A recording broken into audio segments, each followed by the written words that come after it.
16वा अध्याय आज आपण संपवतोय. 9व्या श्लोकाच्या खालच्या ओव्या झाल्या नव्हत्या का? 310 ओव्या 310 पर्यंत आलो. 9वा श्लोक. तेच म्हणजे 312 बरोबर. 312. आता ह्या 9व्या श्लोकानंतरच्या ओव्या पाहतोय.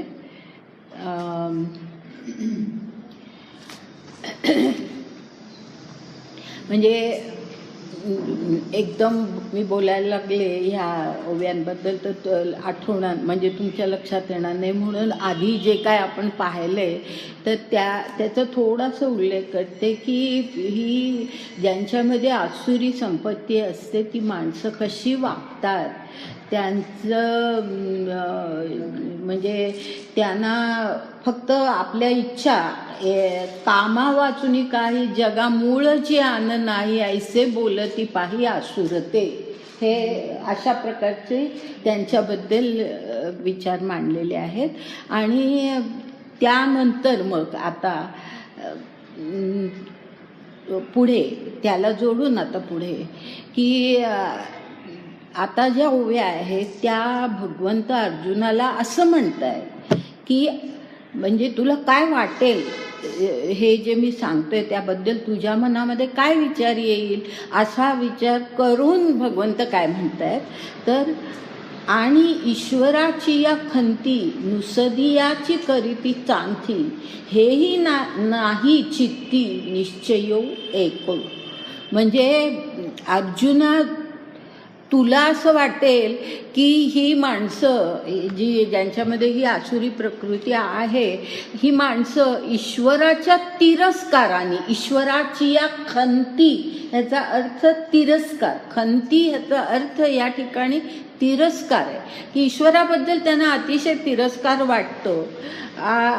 तर म्हणून तुला असं कदाचित मनामध्ये विचार येईल की ईश्वराच्या तिरस्काराने हे अशी बडबड करतायत उगीच, अशी कल्पना तुझी जर मनामध्ये असेल, असा विचार असेल तर पुढे ते म्हणतात हेही नाही चित्ती निश्चयू एक.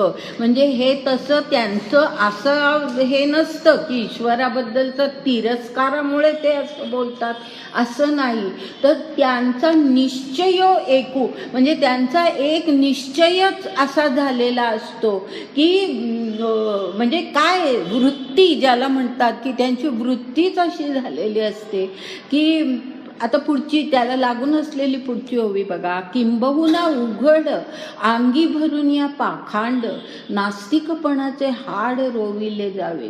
म्हणजे त्यांच्या बाबतीमध्ये किंबहुना म्हणजे फार काय सांगायचं अर्जुना, ती माणसं अशी असतात की उघड अंगी भरून या पाखंड याचा अर्थ धर्महीनता किंवा धर्माला तुच्छ मानणं, त्याला आपण पाखंड किंवा पाखंडी लोक असं जे म्हणतात ते पाखंडी लोक कसे असतात तर असे असतात की त्यांना धर्महीनता त्यांच्या मनामध्ये भरून राहिलेली असते. तर असे ते असतात, हे जे आसुरी वृत्तीचे लोक आहेत ते असे असतात की ते अगदी धर्महीनता त्यांच्यामध्ये भरून राहिलेली असते. नास्तिकपणाचे हाड रोविले जीवे, म्हणजे जीवामध्ये जणू काही नास्तिकपणाचं हाडच रोवलेलं आहे त्यांच्या, अशी त्यांची एकूण स्थिती असते. त्यानंतर आता त्या ओवीला जोडून आपण पुढे जातोय, मधल्या थोड्या ओव्या गाळून, आणि पुढे 320वी ओवी बघा. 320वी. विरूढलिया अशुभ फुटती ते कोंभ पापाचे कीर्तिस्तंभ चालते ते. म्हणजे ते कसे असतात तर त्यांचं अशा प्रकारे अशुभतेचं कोंब फुटलेले असतात. जीवन म्हणजे काय, अशुभतेला जणू काही कोंब फुटले आहेत असं त्यांचं जीवन असतं सगळं. आणि पापाचे कीर्तिस्तंभ चालते, म्हणजे मूर्तिमंत पाप असं म्हणायच्या ऐवजी असं म्हटलेलं आहे की पापाचे जास्तीत जास्त पाप घडेल अशा प्रकारचे ते असतात. आणि स्तंभ कसे असतात तर एका जागी स्थिर असतात. म्हणून पुढे म्हटलं की चालत येते, माणसं आहेत ना ती, म्हणून चालत येते. म्हणजे कीर्तिस्तंभ आहेत पापाचे, पण चालणारे, हलणारे, कर्म करणारे अशी ती माणसं असतात. आता त्यानंतर 320व्या ओवीनंतर एकदम 10व्या श्लोकानंतरची 323वी ओवी.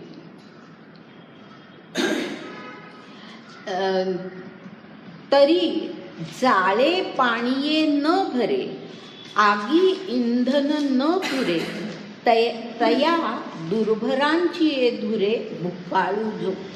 म्हणजे ही माणसं कशी असतात त्याचं वर्णन आणखीन पुढे केलंय की मासे पकडायचं जे जाळं असतं ते पाण्याने कधी भरून राहत नाही, पाणी खाली ओघळूनच जातं, कारण ते जाळं आहे तर त्याच्यातून पाणी ओघळून जातं.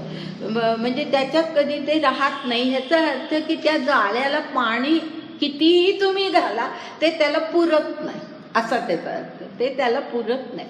आणि तसंच आगी इंधन न पुरे, किती इंधन तुम्ही घालत राहिला तितकी आग पेटत राहते, म्हणजे आगीला कधी इंधन पुरत नाही. त्याचप्रमाणे दुर्भराची धुरे भुकाळू जो, म्हणजे दुर्भर म्हणजे अगदी दुष्कृत्य करणारी माणसं जी आहे ते अशा प्रकारे भुकाळू जो, म्हणजे दुष्कृत्य करण्याची हावच, भूकच त्यांना असते, हाव असते, भूक असते की त्यांना त्याचं काहीही वाटत नाही. त्यांना कितीही काही मिळालं तरी त्यांची ती हाव कधी संपत नाही. आणि म्हणून ते जाळ्याचं आणि अग्नीचं उदाहरण आधी दिलंय की त्यांची हाव ही कधी संपतच नाही. पुढची त्याला लागून असलेली पुढची ओवी. तया कामाचा ओलावा जीवी धरुनिया पांडवा, दंभ मानाचा मेळावा मेळवितो.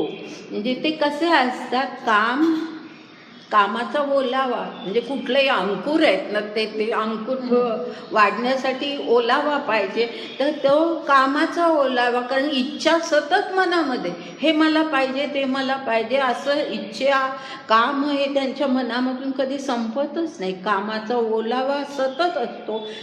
जीवी धरून या पांडवा, म्हणजे त्यांच्या जीवाला मुळे तो धरूनच राहिलेला आहे. म्हणजे हावरेपणाच ते या ठिकाणी जे म्हणायचं आहे तो हावरेपणा, की तो त्यांच्या जीवाला धरून राहिलेला आहे.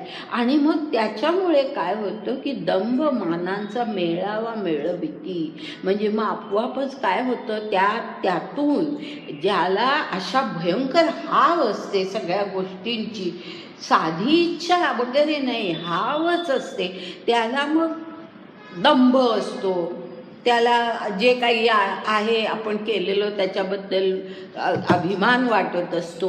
तर दंभ आणि मान हे त्यांच्या मेळविती, याचा अर्थ की त्यांच्यामध्ये ते आपोआप निर्माणच होतात. मेळविती म्हणजे एखादा समुदाय जसा जमवावा की हे आलंय ते आलंय ते आलंय, तशी ही हाव आणि त्याच्याबरोबर दंभ आणि मान असा सगळा मेळावाच, समुदायच मुळी जमतो. त्यानंतर त्याच्या पुढे 27वी ओवी. 27वी.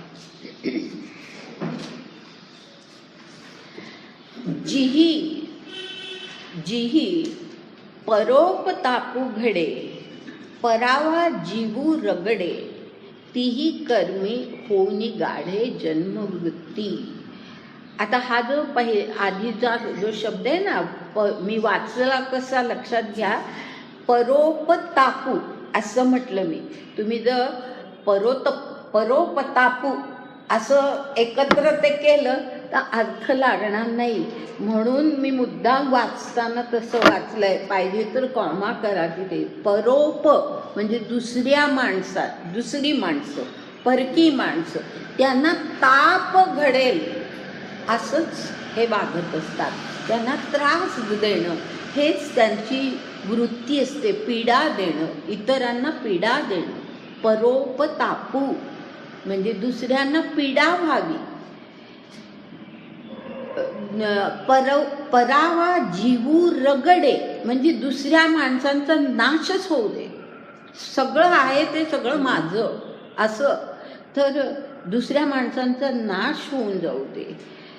तीही कर्मी होऊन गाढे जन्मवृत्ती म्हणजे त्यांची जन्मवृत्तीच अशी की ह्या कर्मामध्ये ते गाढ म्हणजे पूर्णतः असे म्हणजे तीच त्या जन्मवृत्ती त्यांच्यामध्ये मुरलेलीच असते जन्मतः. अशा प्रकारचीच ही माणसं असतात. मग आपुले केले फोकारती, पुढची ओवी. मग आपुले केले फोकार रीती आणि जगाते धिक्कारीती, दाही दिशी पसरीती स्पृहा जाळ म्हणजे आपण जे केलेलं असतं थोडंसं एवढंसं काही त्याचा मोठा आव आणायचा. फोकारीती म्हणजे त्याचा अगदी उदो करायचा. आपण केले फोकारीती आणि जगाते धिक्कारीती म्हणजे बाकीच्यांनी किती चांगलं काही केलं तरी त्याला कधी चांगलं म्हणायचं नाही, त्याचा धिक्कार करायचा. आणि दाही दिशी पसरीती स्पृहा जाळ म्हणजे स्पृहा म्हणजे अभिलाषा, इच्छा, ह्या त्याचं जाळच त्यांनी सगळीकडे पसरवून ठेवलेलं असतं. म्हणजे सगळ्या गोष्टी जगातल्या त्यांना हव्या असत्या. आता त्यानंतर आपण 11व्या श्लोकात हा 11वा श्लोक जो आहे ना त्याच्यातला फक्त शेवटचा भाग जरी आपण पाहिला ना तरी या पुढच्या सगळ्या त्याच्यानंतरच्या ओव्या पाहण्याची गरज नाही, इतकं सगळं स्पष्ट होतं. पहा 11वा श्लोक बघा, म्हणून मी त्या श्लोकाचाच ह्या ठिकाणी उल्लेख करते. पहिला भाग सोडून द्या की त्यांचं मनामध्ये चिंतन कशाचं सतत असतं याबद्दल पहिला भाग आहे.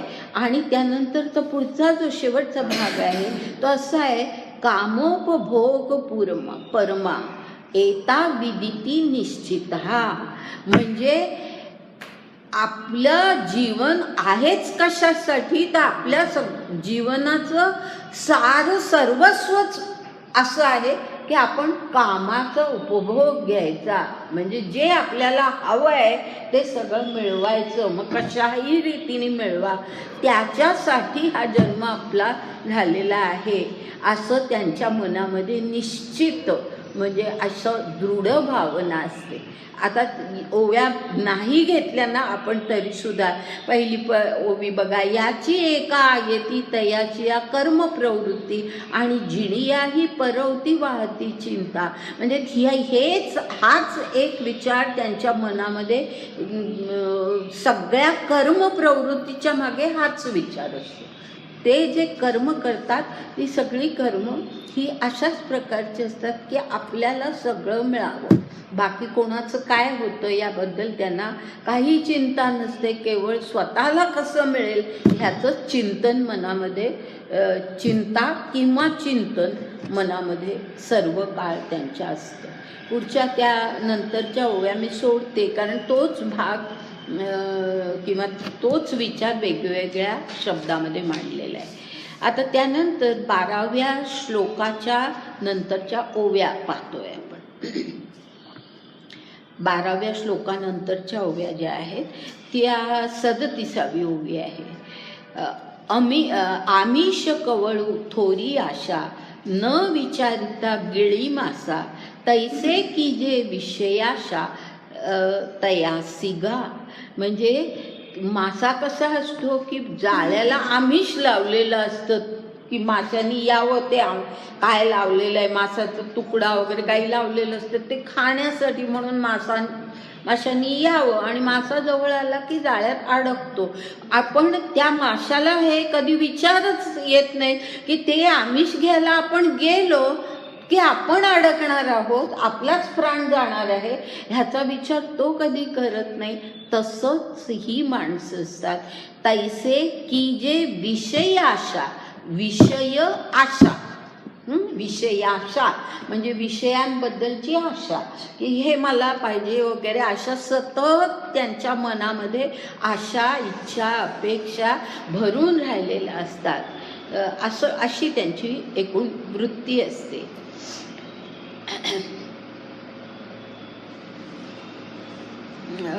त्यानंतरची एक ओवी सोडून, एक दोन ओव्या नाही, एक ओवी सोडून पुढची 39वी ओवी. 39वी. आणि पसरिला अभिलाषू, अपूर्ण होय तोची द्वेषू, एवं काम क्रोधाहुनी अधिकू पुरुषार्थ नाही. म्हणजे ह्या ज्या इतक्या अभिलाषा त्यांच्या मनामध्ये असतात, त्या जर अपूर्ण राहिल्या, त्या जर पूर्ण झाल्या नाही, तर मग मनामध्ये काय होतं की इतरांबद्दल द्वेष, आणि मग काम, क्रोध, द्वेष हे सगळं त्यांच्या मनामध्ये वाढत असतं. आणि त्यांना त्याबद्दल हे आपले काही दोष आहेत असं वाटत नाही, त्यांना हाच पुरुषार्थ आहे असं वाटत असतं की जीवन असंच जगलं पाहिजे, की काय वाटेल ते झालं तरी जे काही आपल्याला मिळवायचं आहे त्याच्यासाठी आपण कशाही मार्गाने पण पुढे गेलं पाहिजे. ह्यालाच ते पुरुषार्थ म्हणतात. म्हणजे जीवनाचं जीवन हे त्यासाठीच आहे अशी त्यांची कल्पना असते. आता त्या 39व्या ओवीनंतर एकदम 47वी ओवी. परप्राण घाते मेळविती वित्ते, मिनलिया चित्ते तोषणे कैसे. परप्राण घाते मेळविती वित्ते. लक्षात आलं असेल, दुसऱ्यांचा प्राण गेला तरी चालेल पण त्यांना ते वित्त हवं असतं. अशा प्रकारे ते वित्त किंवा ते संपत्ती मिळवतात. आणि मिनलिया चित्ते तोषणे कैसे, म्हणजे अशा प्रकारे द्रव्य त्यांना जे मिळतं, दुसऱ्याचा घात करून मिळालेलं जे द्रव्य असतं ते पाहून त्यांच्या चित्ताला तो संतोष होतो. तोषणे कैसे, अशा प्रकारचं एकूण वृत्ती. त्याच्या पुढे म्हणजे ही आसुरी संपत्ती, हे आसुर म्हणजे राक्षसी वृत्तीच आहे ही, की दुसऱ्याचा घात करून आपल्याला सगळं मिळवणं ही राक्षसी वृत्ती, आसुरी वृत्ती आहे. आता त्यानंतर पुढे 13व्या श्लोकानंतरची जी पहिली ओवी आहे म्हणजे 48 आणि 49 अशा दोन ओव्या घेते. त्या अशा आहेत. म्हणे आजी मी या संपत्ती बहुतेकांची या, आपुला हाती केली या धन्यू ना मी. म्हणजे मी किती धन्य आहे की इतरांची संपत्ती आज मी माझ्या हातात मिळवलेली आहे. मी किती धन्य, त्याला ते कृतार्थ, जीवनाची सगळी कृतार्थता म्हणजे ही, असं त्यांना वाटतं. ऐसा, त्याच्या पुढची ओवी. ऐसा श्लाघो जव जाये तव मनी आणिकही वाहे, सवेची म्हणे पाहे आणिकांचेही आणू.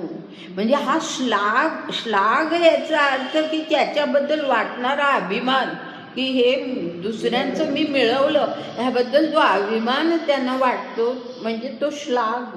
त्या अशा अभिमानाच्यामुळे ते सतत मनामध्ये असा विचार करत असतात की आणिकांचेही आणू, म्हणजे आणखीनही दुसऱ्यांची संपत्ती मिळवायचीच आहे आपल्याला.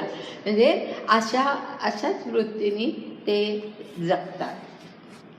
जे जीवनातले मनोरथ हेच की कशाही मार्गाने आपल्याला हे सगळं काही फक्त फक्त आपल्याला मिळालं पाहिजे.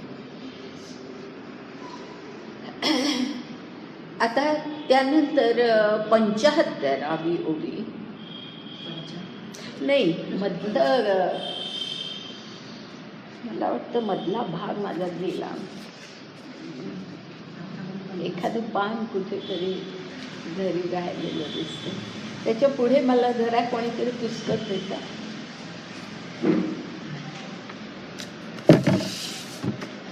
आपण कुठे आलो?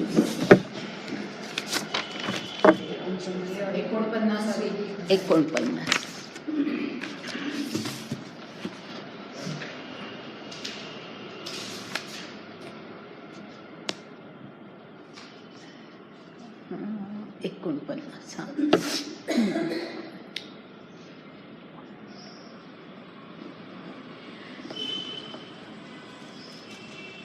म्हणजे 350वी ओवी बघा. ऐसेनी धना विश्वाची या, मीची होईन स्वामिया, मग दिठी पडे तया उरो नेदी. म्हणजे अशा प्रकारे त्यांची वृत्ती की विश्वातली सगळी संपत्ती ही जणू काही मी एकटाच त्याचा मालक होणार आहे असा विचार त्यांच्या मनामध्ये असतो. आणि त्याच दृष्टीने ते जे काही मिळेल ते घेण्याचा प्रयत्न करत असतात. दुसऱ्यांना उरून नेदी, दुसऱ्या कोणासाठी काही ते उरून देत नाही.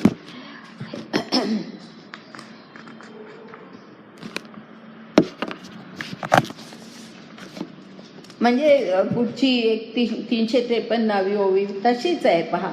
मग माझी होतील कामारी, तिये वाचुनी ये रे मारी, किंबहुना चराचरी ईश्वर तो मुई. म्हणजे शेवटचा हा भाग आहे तो जास्ती महत्त्वाचा आहे की सगळ्या चराचराचा आता मी ईश्वरच झालोय, कारण सगळी संपत्ती, सगळ्यांची संपत्ती माझ्याकडे आली आहे. म्हणजे चराचराचा ईश्वर मीच झालेलो आहे. आता ह्याचं अगदी उदाहरण आपल्याला हवं असेल तर ह्याचं उदाहरण म्हणजे कौरव.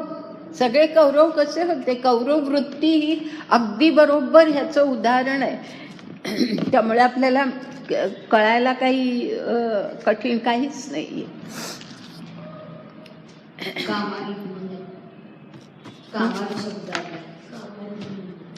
कामारी म्हणजे जे माझं काम करणार, म्हणजे सेवक किंवा असे जे नोकर सेवक नोकर कामारी.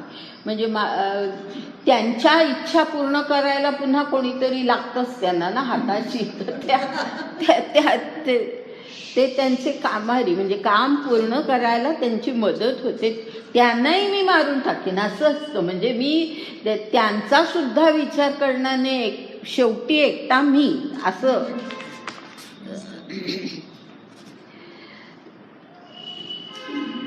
पुढची पण ओवी 54वी बघा. मी भोगभूमीचं रावो, आजी स्वर्ग सुखासी ठावो, म्हणून इंद्रूही वावो माते पाहुनी.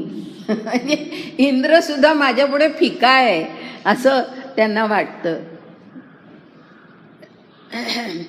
त्यानंतर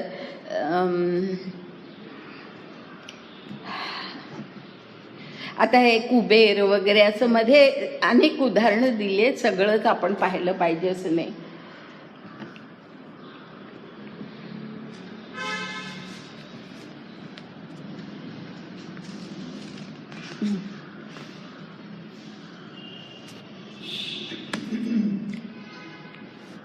हां, म्हणजे दुसरी माणसं, म्हणजे मी एक सगळ्या जगाचा स्वामी झालो की मग बाकी कसे होतील, तर ते 361वी ओवी बघा.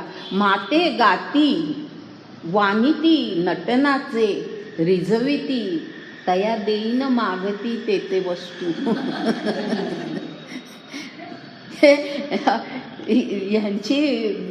यांच्याकडे भीकच मागणार सगळे, अशी त्यांची कल्पना.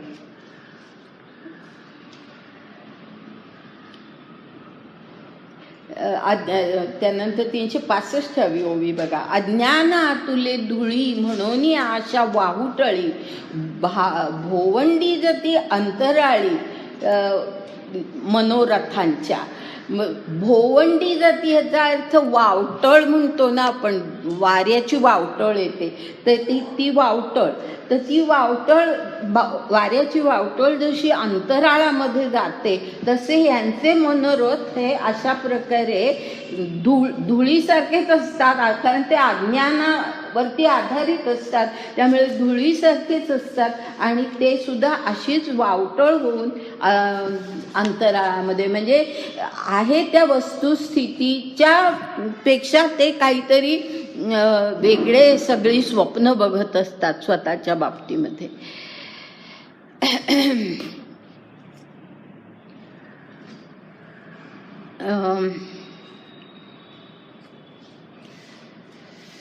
हे 369वी ओवी.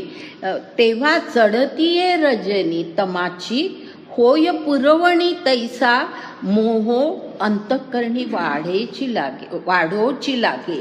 म्हणजे जशी ही तमाची, हा तमोगुण आहे ना सगळा, तर हा तमाची रजनी म्हणजे अंधकार.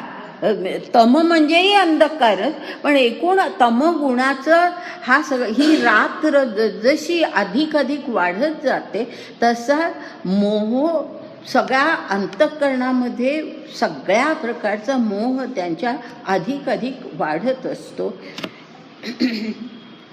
मला असं वाटतं की साधारणपणे एकूण त्यांच्या त्या वृत्तीचं सगळं वर्णन इथपर्यंत आलेलं आहे. माझ्याकडे पान जे आहे ते त्याच्यामध्ये 75वी ओवी आहे. त्याच्या आधी काही आहे का?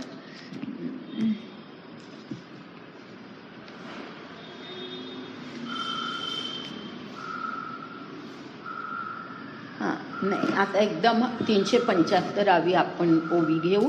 हे तुझं पुस्तक. ऐसे नरकाची ये शेले भागी, जे जे जन्मले तेही देखो भुलले यजिती यागी. 75वी ओवी.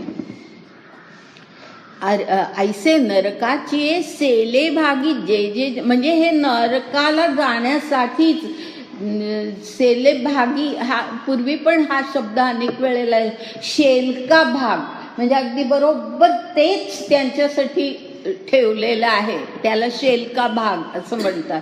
तर त्यासाठी हे जन्मले, जे जे जन्मले, हे जे आसुरी वृत्तीचे आहेत ते नरकाला जाण्यासाठीच जन्मलेले आहेत.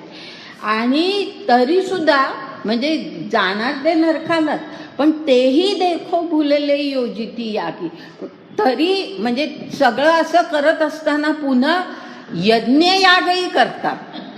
यज्ञ आपल्याला दिसतं, ही गोष्ट सध्या तर अगदी सहजपणे आपल्याला अनुभवायला येते. ही यज्ञयाग म्हणजे काय सगळ्या पूजा धर्म, ज्याला धर्माचरण म्हणतात, ते सगळं ते करत असतात. आणि पुढे मग काय भगवंत म्हणतायत पहा, पुढची ओवी 76वी लगेच. एरवी यागाधिक क्रिया लाहणे तेची धनंजया, परी विफळती आचरोनिया नाटकी जैसे. म्हणजे या अर्जुनाला म्हणतायत भगवंत की यागाधिक क्रिया म्हणजे यज्ञ वगैरे क्रिया जर केल्या तर खरं म्हणजे अर्जुना काय होतं, त्याचं चांगलं फळ मिळायला पाहिजे, पण ह्यांच्या बाबतीमध्ये विफळती म्हणजे निष्फळ होतं. ते यज्ञयाग करणं हे सगळं निष्फळ होतं. कारण का? हे सगळं त्यांचं नाटकी असतं. हे सगळं नाटकी असतं, लोकांना दाखवण्यासाठी असतं. म्हणजे आपण खूप पापं केली की लोकांना आपण फार पुण्यवान आहोत हे दाखवण्यासाठी हे अशा प्रकारे केलं जातं. त्यानंतर आता 17व्या श्लोकानंतरच्या ओव्या 78वी ओवी. तैसे आपण या आपण मानिता महंतपण, फुगती असाधारण गर्वे तेणे. सांगायलाच नको, मला वाटतं सगळ्यांनाच समजलं असेल की काय म्हणजे स्वतःबद्दल महंतपण म्हणजे आपण फार मोठे, अगदी महंत पदाला पोचलेलो असे आपण आहोत, असे त्यांची स्वतःबद्दलच्या गर्वाची भावना स्वतःबद्दल असते. आणि त्याच कल्पनेनी ते स्वतःच्या जीवाला कसं रमवतात असं हे 380व्या ओबीमध्ये आहे बघा. तैसे आपुलिये बरवे आपणाची रिझता जीवे तृणाही हुनी आघवे मानिती नीच. म्हणजे स्वतःला इतकं महंत समजतात आणि त्याच कल्पनेमध्ये ते इतके रमतात, आपल्या चांगुलपणाच्या कल्पनेमध्ये ते इतके रिझता ह्याचा अर्थ रमणं, रिझणं म्हणजे रमणं. तर अशा प्रकारे त्या कौतुकात, स्वतःच्याच कौतुकामध्ये ते इतके रमून गेलेले असतात आणि तृणाही उनी आघवे मानती नीच. बाकीचे सगळे हे गवतापेक्षाही नीच, म्हणजे ते तितकंही महत्त्व त्यांना नाही, अशी ही त्यांची वृत्ती असते. आता त्यानंतर पुढच्या बऱ्याचशा ओव्या गाळते आहे, कारण तेच वेगवेगळ्या प्रकारे सांगितलेलं आहे. आणि बरोबर त्याला जोडून घेते आहे 391 ओवी, 391वी ओवी. तैसे मौढ्य घणावे औद्धत्य उंचावे अहंकारू दुणावे अविवेकुही. बघा किती सगळे शब्द असे आलेले आहेत की मौढ्य म्हणजे मूर्खपणा, मूर्खपणा घणावे म्हणजे दृढ होतो, त्यांच्यामध्ये मूर्खपणा दृढ होतो.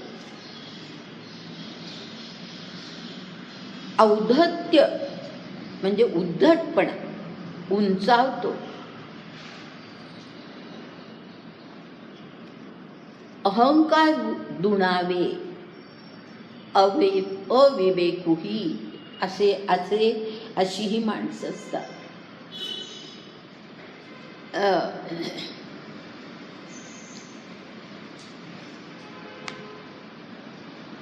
मग पुढची ओवी बघा.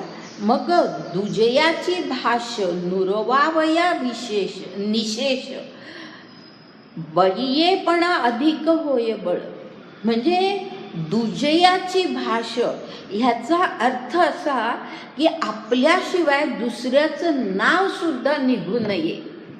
दुजयाची भाष याचा हा अर्थ आहे की आपल्याशिवाय इतर कोणी दुसऱ्याचं नाव सुद्धा घेऊ नये, इतका त्यांना ते दुजयाची भाष नुरवावया निशेष म्हणजे निशेष करून टाकायची, दुसऱ्याचं नाव संपूनच गेलं पाहिजे, अशा प्रकारे बळायेपणा अधिक होय बळ. म्हणजे त्यांच्या सामर्थ्याला आणखीनच बळ येतं. त्यांच्या सामर्थ्याला, सामर्थ्याचा वापर फक्त ह्याच्यासाठी की दुसरा कोणाचा आपल्यापेक्षा थोडासा जरी कोणी पुढे जातोय म्हटलं की त्याचे पाय ओढायचे, त्याला नष्ट करायचं, ही वृत्ती अशा प्रकारची असते. त्याच्या पुढची ओवी. ऐसा अहंकार बळा जालिया एक बळा दर्प सागरू वेळा सांडून उते. दर्प ह्याचा अर्थ उन्मत्तपणा, दर्प म्हणजे उन्मत्तपणा. तर ऐसा अहंकार बळा म्हणजे असा अहंकार बळावला त्यांच्यामध्ये की मग काय होतं, दर्प सागरू वेळा सांडूनी उते. ह्याचा अर्थ की दर्परूपी सागर म्हणजे उन्मत्तपणाच्या सागर आपली मर्यादा ओलांडून पलीकडे जातो, इतका तो दर्प वाढलेला असतो. दर्प सागरू इतका म्हणजे उन्मत्त म्हणजे एकूण उन्मत्तपणा असा त्यांचा वाढलेला असतो की तो आपली मर्यादा म्हणजे प्रत्यक्षात सुद्धा जीवनामध्ये आपली मर्यादा त्यांना कधी कळतच नाही. म्हणजे जशी समुद्राची मर्यादा समुद्राने सोडावी त्या प्रकारे ह्यांचा दर्प हा अशा प्रकारे आपली मर्यादा जाणतच नाही. मग ओसंडिलेनी दर्पे कामाही पित्त कुरूपे. तया धगी सैंद पळिपे क्रोधाग्नी तो. म्हणजे एकाबरोबर दुसरा दोष कसा वाढत जातो. तर मग ओसांडिलेनी दर्पे, म्हणजे असा जो उचंबळून आलेला आहे दर्प, उन्मत्तपणा जो उचंबळून आलेला आहे, ओसंडला आहे, तो त्याच्याबरोबर कामाही पित्त कुरूपे, म्हणजे कामरूपी पित्त खवळतं, कामरूपी पित्तही खवळतं. आणि त्याच्याबरोबर तया धगी, म्हणजे ते पित्ताची जी धग आहे त्या पित्ताच्या धगी, कारण पित्त हे शेवटी उष्ण ज्वलन आतमध्ये होतं, उष्ण असतं. तर कामाही पित्त कुरूपे, म्हणजे ते उष्ण, त्याच्या उष्णतेने क्रोधाग्नी पेटतो. तया धगी सैंद पळिपे क्रोधाग्नी तो, म्हणजे क्रोधाग्नी पेटतो. ह्या उष्णतेनी, त्या धगीनी सगळा क्रोधाग्नी पण त्यांचा आतमध्ये पेटतो. असं म्हणजे काम, अहंकार, क्रोध हे सगळं त्यांच्यामध्ये एकाबरोबर एक वाढत असतं. आता त्यानंतर 94 ओवीनंतर पुढे मधल्या ओव्या गाळते, कारण त्याचाच उल्लेख पुन्हा पुन्हा आहे म्हणून गाळते आहे. एकदम पुढे किती 402वी ओवी, 402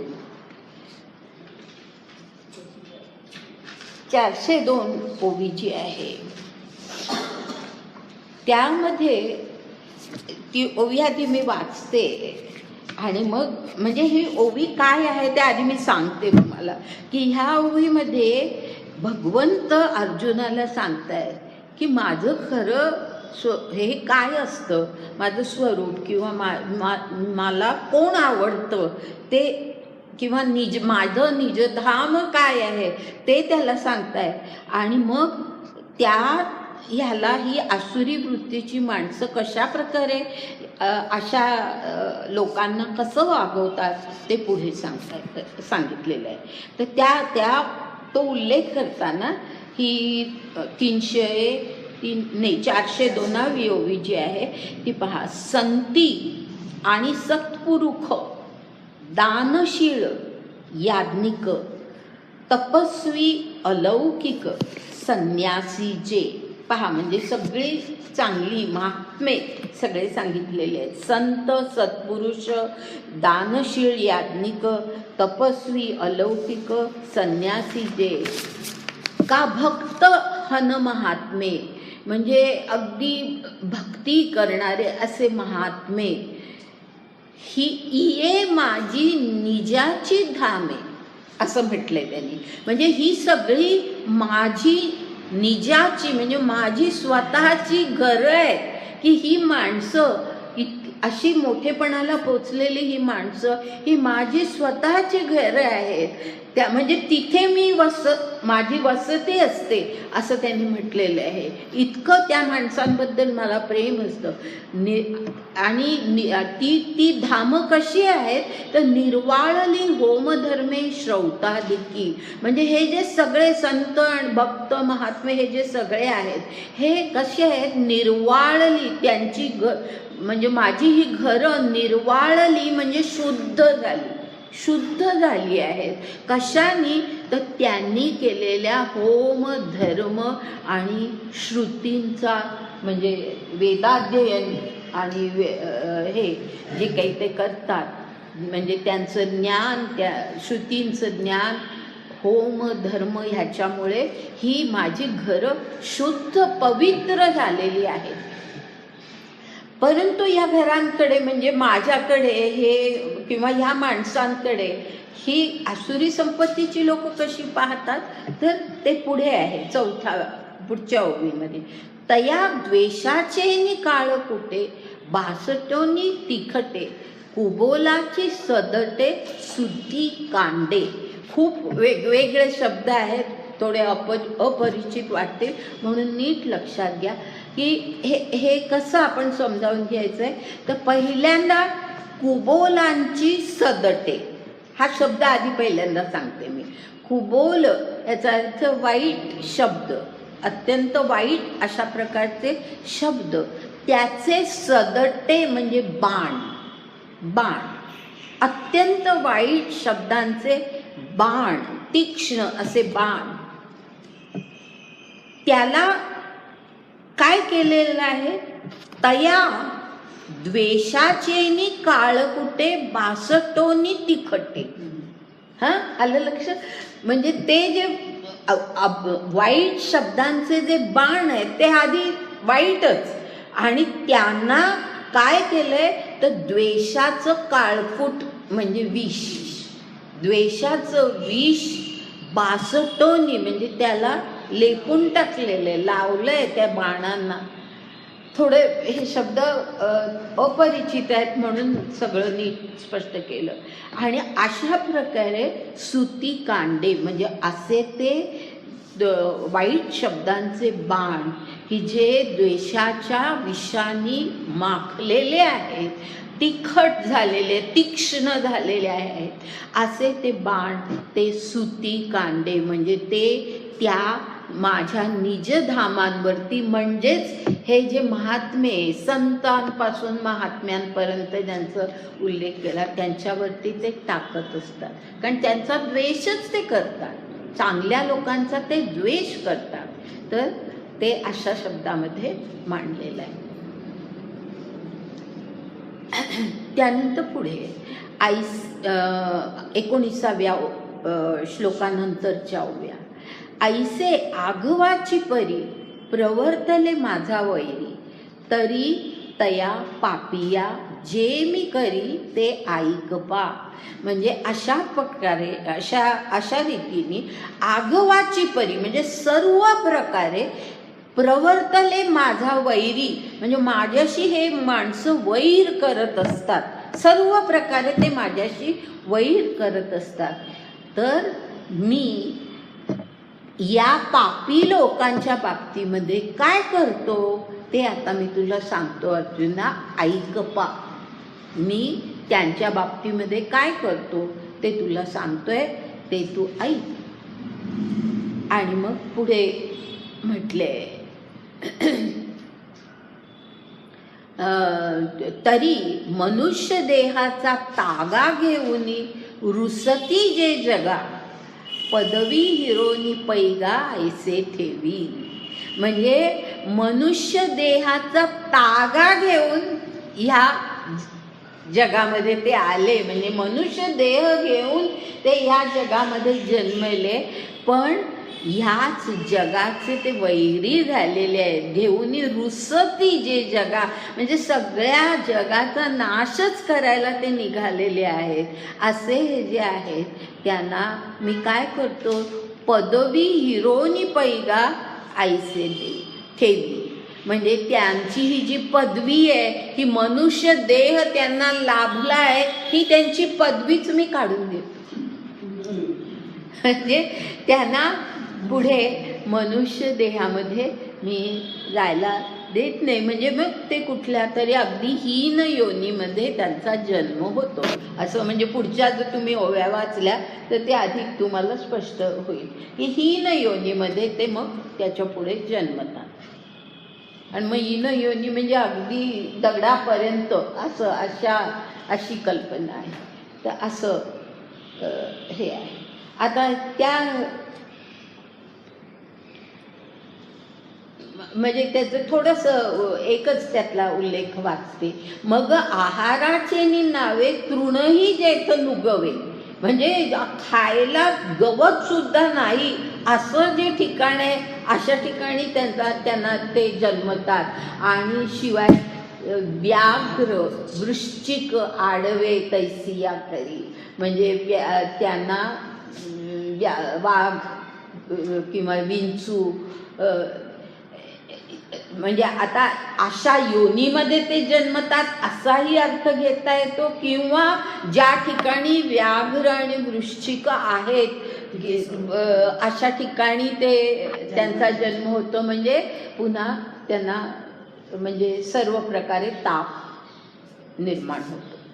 आता त्यानंतर एकदम 20व्या श्लोकानंतर 14वी जी ओवी आहे 414. हा ठायवरी संपत्ती ते आसुरी अधोगती अवधारी जोडीली तीही. म्हणजे अशा प्रकारे ही जी दुर्दैवी माणसं आहेत की जे जगामध्ये खरं म्हणजे मनुष्य देह धारण करून आलेले आहेत, पण त्याचा चांगला उपयोग न करता जे सगळ्या जगाचा नाश करतायत, त्या माणसांचं काय होणार मग की ते अधोगती अवधारी जोडीली तीही. त्यांनी स्वतःच स्वतःची अधोगती करून घेतलेली आहे. आता 14व्या ओवीनंतर एकदम पुढे मधल्या बऱ्याच ओव्या गाळून 23वी ओवी. आता ह्या ठिकाणी भगवंत अर्जुनाला हे सगळं ही आसुरी संपत्ती कशी असते हे सगळं सांगितलं आहे आता त्यांनी. आणि आता त्याला ते उपदेश देत आहेत, शिकवण देत आहेत की तू कसा हो हे त्याला सांगतायत या ओवीमध्ये. धनुर्धरा नोहावे गा तया मोहरा जेवता वासू आसुरा संपत्तीवंता. म्हणजे ज्या आसुरी संपत्तीवंत ज्या मार्गाने जातात त्या मार्गाला तू कधी सुद्धा जाऊ नकोस. नोहावेगा तया मोहरा. मोहरा म्हणजे ती वाट. तू चुकून सुद्धा ती वाट धरू नकोस. त्या वाटेला कधीही तू जाऊ नकोस. तू त्यांच्यापासूनही दूर राहा आणि त्या वाटेपासूनही दूर राहा.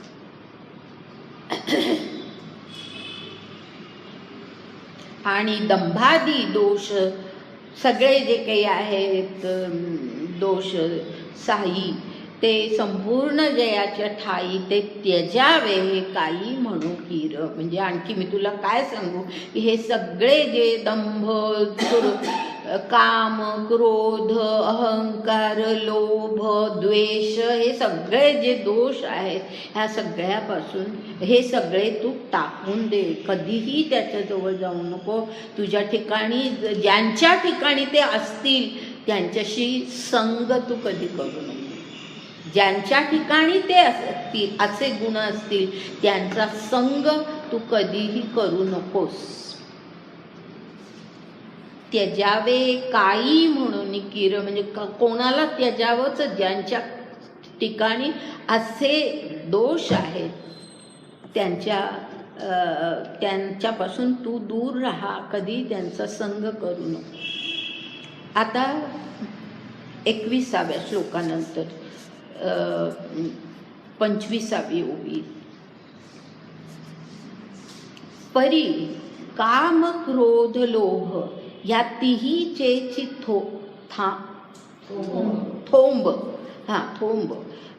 थोंब थावे तेथे अशुभ पिकले जाणे. म्हणजे ज्या ठिकाणी काम क्रोध लोभ ह्या तीनहीच थोंब थावे ह्याचा अर्थ बंड माजलं म्हणतो ना आपण. बंड स्तोम किंवा बंड. स्तोम माजलंय किंवा बंड माजलंय. ह्या तिन्ही दोषांचं काम क्रोध लोभ या तिन्हीच जिथे स्तोम माजलंय किंवा बंड माजलंय अशा तिथे अशा ठिकाणी अशुभ पिकले हे जाणं. म्हणजे ते सगळं अशुभच तिथे जन्माला येणार हे तू लक्षात ठेव. तिथे कधीच शुभ कर्म घडणारच नाही हे तू लक्षात ठेव. त्यानंतर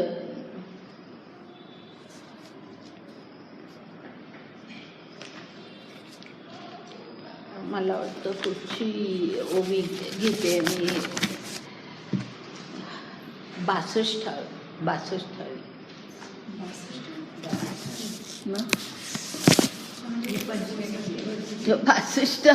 माझ्या इथे चुकून 62 आलाय नंबर. 32 असणार. 32 छापलं गेले. 62 छापलं गेले. प्रिंट मिस्टेक आहे. हां म्हणून पुढती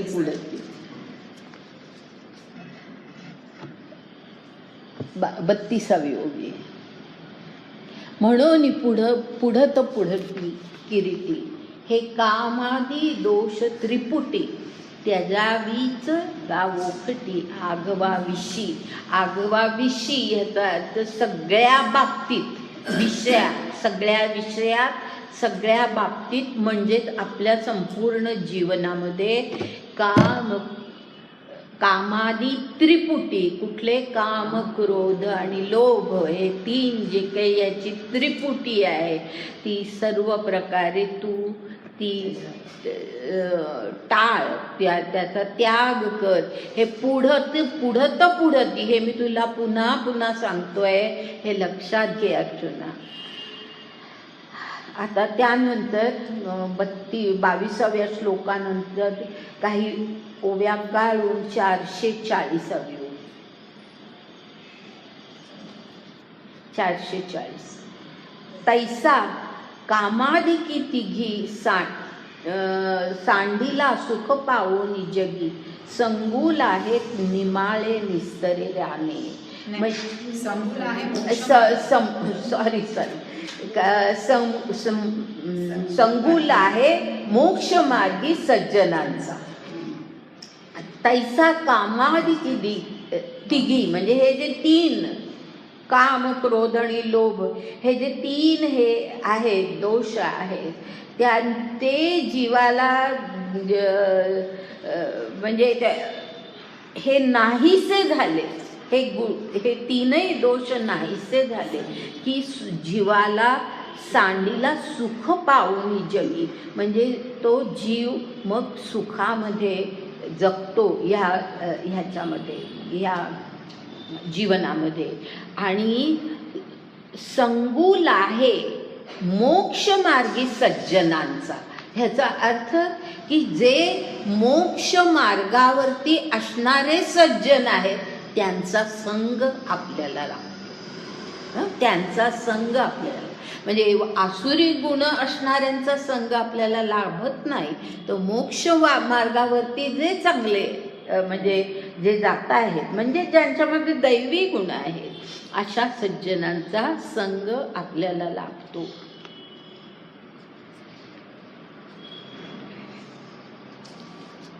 आता त्या ओवीनंतर एकदम 23व्या श्लोकानंतरची पहिली ओवी जी आहे,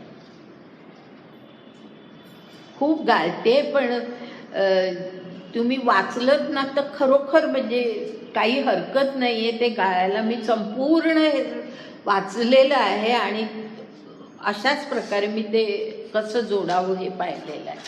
तर त्यानंतर आता ही 345वी ओवी आहे. 45 ना, बरोबर आहे ना.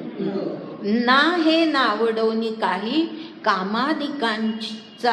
कामाधिकांचा चिठाई, दाटली जेणे डोई आत्मचोरे. इथे हा आत्मचोरे हा जो शब्द आहे ना, तो नीट समजला पाहिजे, म्हणून मी मुद्दाम ही ओवी घेतली आहे की आत्मचोरे ह्याचा अर्थ चुकीचा घेऊ नका. आत्मचोरे म्हणजे आत्मघात करून घेणं. आपल्या जो आत्मा उद्धार त्याचा व्हायला पाहिजे, त्याच्याऐवजी तो अधोगतीला जाणं, हा आत्मघात आहे. त्याला चोरी असं म्हटलं. तर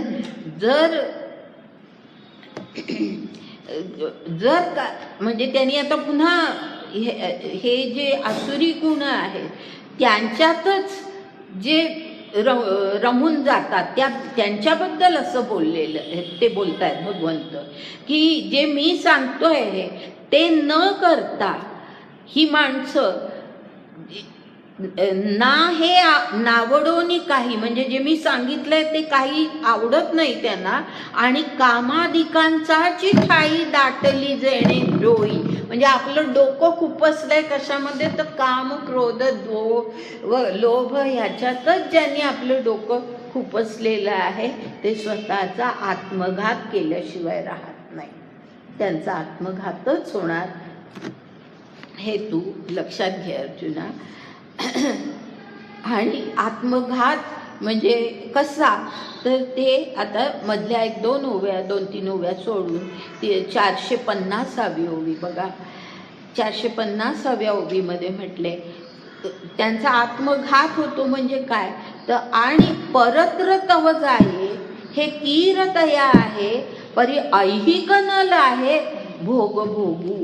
म्हणजे ऐहिकही प्राप्त होत नाही, परत्र तर जातं ते जातच. म्हणजे परलोकी तर त्यांना सुख कधीच मिळत नाही आणि ऐहिक ऐहिकाचं लाभ सुद्धा त्यांना कधी होत नाही. म्हणजे ऐहिक भोगही नाहीत आणि परत्र भोगही नाहीत अशी त्यांची स्थिती होते. पुढे मधली 2 ओव्या गाळून 53वी ओवी आहे. एवं परत्र ना स्वर्गू ना ऐहिकही विषय भोगू तेथ केवता प्रसंग मोक्षाचा तो. म्हणजे मोक्षाचा विचारही करू नये की परत्र म्हणजे स्वर्ग सुख तर नाही. आपल्याला माहिती आहे ना की स्वर्ग सुख आणि मोक्ष यामध्ये फरक आहे. तर त्यांच्या वाट्याला स्वर्ग सुखही नाही, ऐहिक विषय भोगही नाहीत. हे ज्या वेळेला अशी त्यांची स्थिती असते त्यावेळेला मोक्षाचा कुठला विचार करणार, काय तो मोक्षाचा विचारही करता येत नाही त्यांच्या बाबतीमध्ये. तर त्यांना अशक्यच आहे. म्हणून कामाचे निबळे जो विषय सेवू पाये सळे तया विषयो ना स्वर्ग मिळे ना उद्धरे तो. सहज कळलं असेल ना की अशा माणसाचा हे काम क्रोध लोभ या सगळ्या ह्याच्यामध्ये जो सगळे जीवनातल्या इंद्रियांचे विषय त्याच्या मागे जो काही राहतो म्हणजे ते विषय सेवन करण्याचीच इच्छा जो कोणी करत असतो त्याला विषय तर मिळत नाहीत, स्वर्गही मिळत नाही आणि ना उद्धरे तो. म्हणजे त्याचा कुठल्याही प्रकारे उद्धार होत नाही. आधी म्हटलंय त्याचा आत्मघात होतो आणि आता स्पष्ट सांगितलंय त्याचा उद्धार कधी होणंच शक्य नाही. आता हे सगळं झाल्यानंतर आता ह्याचा शेवट आहे आणि तो असा आहे की 24व्या श्लोकानंतरच्या ओव्यांमध्ये 64वी ओवी. 64 जे आज अर्जुना तू येथे करावया सत्य शास्त्रे सार्थे जन्मलासी बळार्थे धर्माचे. म्हणजे अर्जुनाला आता भगवंत म्हणतायत की अर्जुना तू स्वतःच्या बद्दल म्हणजे हे सगळं मी जे काही वर्णन आत्तापर्यंत आसुरी संपत्तीचं केलं त्यामुळे तू घाबरून जाऊ नकोस. तुझ्या बाबतीत हे कधी घडणारच नाही. तू कशासाठी जन्मलेला आहेस ते सांगितलंय. अर्जुना तू येथे करावया सत्यशास्त्रे सारखे जन्मलासी बळार्थे धर्माचिनी. म्हणजे धर्माच्या बळानी धर्मबळानी किंवा धर्मबळ ह्याचा अर्थ धर्माचरण करून त्या धर्माचरणाचं जे बळ असतं त्या बळाच्या आधारे तू. आता हा शेवट आहे ना हा अत्यंत महत्त्वाचा आहे, लक्षात घ्या. हे म्हणजे हे विशेषतः हे विधान जे आहे हे महत्त्वाचं आहे अशासाठी की पुढचा जो अध्याय आहे तो ह्याला जोडून आहे. म्हणून हे महत्त्वाचं आहे, लक्षात घ्या की अर्जुनाला त्यांनी म्हटलंय की तू धर्माचरणाच्या बळाच्या आधारे तू काय करायला ह्या जगामध्ये आलायस तर शास्त्र म्हणजे सगळी धर्मशास्त्र जी आहेत म्हणजे सगळे जे धर्मग्रंथ त्याच्यामध्ये जे काही म्हणजे वेद उपनिषद यामध्ये जे काही सत्य सांगितलेलं आहे ते सार्थ करायला. सत्यशास्त्रे सार्थे हे 3 शब्द एकत्र विचारात घ्या की ते शास्त्रांना सार्थकी लावायला असं म्हटलं तरी चालेल किंवा सत्य त्याचं जे आहे ते सत्यता जाणून द्यायला तू ह्या जगामध्ये जन्मलेला आहेस. म्हणजे तुझं जन्मच मुळे असं आहे की तू आसुरी वृत्तीकडे कधी जाणारच नाही. तू ह्यासाठीच जन्मलेला आहेस की शास्त्र काय सांगतात त्या शास्त्रांनुसार धर्माचरण करणारा ह्या करायचं ह्यासाठीच तू जन्मलेला आहेस. आणि पुढे म्हटलंय आणखीन, आणि धर्मानुज हे ऐसे बोधेचे आले आपसे म्हणून अनारिसे करू नये. म्हणजे तू करू नये म्हणताना भाव असा आहे की तू कधी करणारच नाही. तू कोण आहेस तर धर्माचा अनुज आहेस, धर्मराजाचा धाकटा भाऊ. बरोबर आहे ना? धर्मानुज म्हणजे त्याचा तू धाकटा भाऊ आहेस. त्यामुळे बोधेचे आले आपसे, तू सगळा बोध घेऊन सगळं हे ज्ञान घेऊनच तू जन्माला आलेला आहेस. आणि म्हणून अनारिसे करू नये ह्याचा अर्थ तू कधी करू नकोस आणि तू कधी करणारही नाहीस. कारण तुझा जन्म हा शास्त्रांचं सत्य जगामध्ये सिद्ध करण्यासाठी तू ह्या जगात आलेला आहे. म्हणजे सगळ्या जगाला धर्माचरणाकडे ईश्वरोन्मुख करण्यासाठी तू या जगामध्ये जन्मलेला आहे. आता हा उपदेश झाला. आता शेवटी ज्ञानेश्वर म्हणतायत. ज्ञानेश्वरांचे शब्द आहेत 471वी ओवी, 470वी ओवी. यावरी तो पंडूचा कुमरू सद्भावो जीवीचा, पुसेल तो चैतन्याचा कानी ऐका. म्हणजे हे आता भगवंतांनी जे काही सांगायचं होतं दैवी आणि आसुरी संपत्तीबद्दल ते सगळं सांगितलं. त्याच्यावर आता हा पंडूचा कुमरू म्हणजे पंडुपुत्र जो आहे तो सद्भाव जीवीचा, म्हणजे तो त्याच्या मनामध्ये त्याच्या जीवामध्ये आणखी एक प्रश्न निर्माण झालेला आहे. पुसेल तो चैतन्याचा कानी ऐका. म्हणजे चैतन्य सगळं आपल्या अंतःकरणातलं सगळं जे चैतन्य आहे ते कानामध्ये घ्या आणि आता ह्याचा पुढचा भाग ऐका असं म्हटलेलं आहे. आणि त्याच्या पुढची ओवी आहे संजय, म्हणजे हे ज्ञानेश्वरांचेच उद्गार आहेत. संजये व्यासाची या निरोपा, तो वेळू फेडिला तयानुपा, तैसा मीही निवृत्ती कृपा सांगेन तुम्हा. म्हणजे संजयाने व्यासाच्या निरोपाने, म्हणजे व्यासाने सांगितलं म्हणून, व्यासाची आज्ञा होती व्यासांची, म्हणून संजयाने हा वेळू फेडला. म्हणजे जे काही घडत होतं त्या ह्याच्यावर रणभूमीवरती ते नृपाला म्हणजे धृतराष्ट्राला सांगितलं. त्याचप्रमाणे मीही निवृत्ती कृपा सांगेन तुम्हा. म्हणजे मी सुद्धा निवृत्ती नाथांच्या कृपेने तुम्हाला सांगेन. आणि शेवटचं ओवी आहे 73वी. म्हणून निजवधान मज बोळगे पसाय दान, दिजो जी समर्थ होईन ज्ञानोदेव म्हणे. म्हणजे तुम्ही असं अवधान द्या की तुमचं अवधान हेच मला पसायदान होईल, मला प्रसाद, तुमचं अवधान हाच मला प्रसाद मिळेल, इतकं असं अवधान तुम्ही द्या असं ज्ञानदेव म्हणतात. या ठिकाणी आता हा 16वा अध्याय आपला पूर्ण झाला.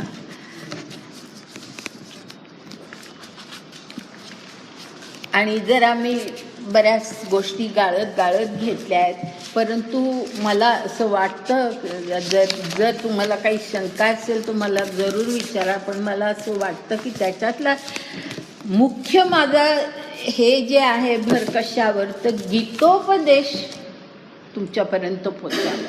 त्या बाकीचं जे काही मग ही उदाहरणं ती उदाहरणं असं सगळं आपण कितीही रंगवून सांगू शकतो, पण ते थोडंसं मी टाळलं आहे. आणि गीतोपदेश सगळा पूर्णतः तुमच्यापर्यंत पोचेल अशा प्रकारे मी हे जुळवून घेते. आता पुढचा अध्याय सुरू करतोय आपण 17वा.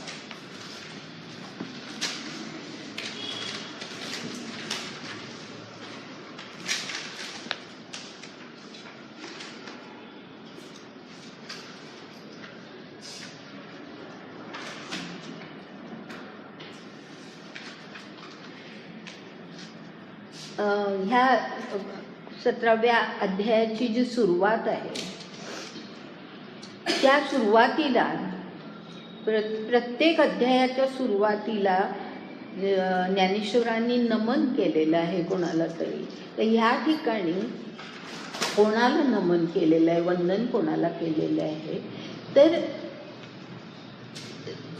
त्यांचे जे सद्गुरू तेच जणू काही गणेश अशा प्रकारे कल्पना करून जीव गणेंद्रा सद्गुरू तुझं असं जे म्हटलेलं आहे बघा पहिल्या ओवीमध्ये शेवटी, ते असं ते नमन आहे की सद्गुरू म्हणजेच गणेश अशा प्रकारे त्यांनी ती कल्पना मनामध्ये धरून त्या सद्गुरूंना म्हणजे गणेशाला नमन म्हणजेच सद्गुरूला नमन असा हा विचार आहे. आता गणेशाला नमन इथे जे केलेलं आहे त्याचं कारण त्यांनी पहिल्यांदा दिलं आहे आणि ते फार त्याच्या मागे एक कथा आहे. ती कथा मी तुम्हाला सांगते. ती काही ह्या ठिकाणी आलेली नाही आहे, परंतु मी तुम्हाला सांगते की ही ओवी आपण आधी बघू आणि मग ती कथा त्याच्याशी कशी जोडलेली आहे ते आपण पाहू. ही पहिली नाही, दुसरी ओवी आता आपण पाहतो. दुसरी ओवी. त्रिगुण त्रिपुरी वेढीला जीवत्व दुर्गी आडीला तो आत्मा शंभूने सोडविला तुझिया स्मृती असं म्हटलंय. हां, ह्या ठिकाणी तुझिया स्मृती हे जे म्हटलंय ती कोणाची स्मृती, तर गणेशाची स्मृती. तुझी स्मृती करून तुझं स्मरण करून शंभूनी त्रिगुण त्रिपुर वेढिलेला हा जो जीव आहे ह्या दुर्गामध्ये, हा दुर्ग कसा आहे तर त्रिगुण त्रिपुरी वेढीला. हा त्रिगुण सत्वरजतम ह्या गुणांनी वेढलेला असा ह्या किल्ल्यामध्ये, अशा ह्या किल्ला किंवा काय दुर्गम, त्या दुर्गामध्ये हा जो जीव अडकलेला आहे, हा जो आत्मा आहे तो शंभूनी सोडविला तुझिया स्मृती असं म्हटलेलं आहे. हां, आता ह्याच्या मागे एक अशी कथा आहे, ती थोडी तुम्हाला सांगते की ती कथा अशी आहे की हे जे वर्णन आहे ना, हे वर्णन असं का केलं आहे ज्ञानदेवांनी, तर ती कथा मनामध्ये धरून त्या काळामध्ये कदाचित लोकांना त्या कथा परिचित होत्या, त्यामुळे त्यांनी कुठेही ओव्यांमध्ये त्याचं स्पष्टीकरण केलेलं नाही, पण आपल्याला कळलं पाहिजे म्हणून मी ती कथा सांगते. की ती कथा अशी आहे की मायासूर नावाचा एक राक्षस होता. मायासूर, त्यालाच नंतर त्रिपुरासूर असंही म्हटलेलं आहे. तर तो जो मायासूर होता, त्या मायासुराने ब्रह्मदेवाची खूप हे केली, म्हणजे आराधना केली आणि ब्रह्मदेवाकडे त्यांनी वर मागितला असा की मला तू 3 अशी अभेद्य नगर दे, 3 अभेद्य नगर दे. आणि ती 3 अभेद्य नगर म्हणजे कशी, तर एक लोखंडाचं, एक रुपयाचं म्हणजे चांदीचं आणि एक सोन्याचं, अशी 3 नगरं मला तू दे. आणि ब्रह्मदेवाने त्याच्यावरती तो वर त्यांनी पूर्ण हे केला, मान्य केला आणि त्याला 3 नगरं तशी दिली, एक लोखंडाचं आणि रुपयाचं आणि सोन्याचं. आणि अर्थातच ही अभेद्य अशी नगरं, आणि त्याच्यामध्ये तो राहत असे की कोणीही त्याला हे करू शकत नसे. आणि हा असुर म्हणजे मायासुर म्हणजे राक्षस, तर त्याचे सहकारी जे सगळे होते ते सगळे सहकारी आणि तो मायासूर देवांना अत्यंत त्रास द्यायला लागला. कारण तो अशा सुरक्षित नगरांमध्ये होता की कोणी त्याला काही करू शकत नव्हतं. अभेद्य नगरांमध्ये तो राहत होता. त्यामुळे देवांचं काही चालतच नव्हतं आणि म्हणून देवांना सर्व प्रकारे तो त्रास द्यायला लागला. म्हणून देवांनी शंकराला अशी विनंती केली, कारण शंकर हा अत्यंत पराक्रमी आणि त्याच्याकडे अशा प्रकारची काही काय म्हणतो आयुध किंवा अस्त्र त्याच्याकडे शंकराकडे होती की त्याच्यापुढे कोणी कोणाचं काही चालू शकत नसे. म्हणून सर्व देवांनी शंकराला विनवणी केली की तू आता आम्हाला वाचव बाबा ह्या असुरापासून.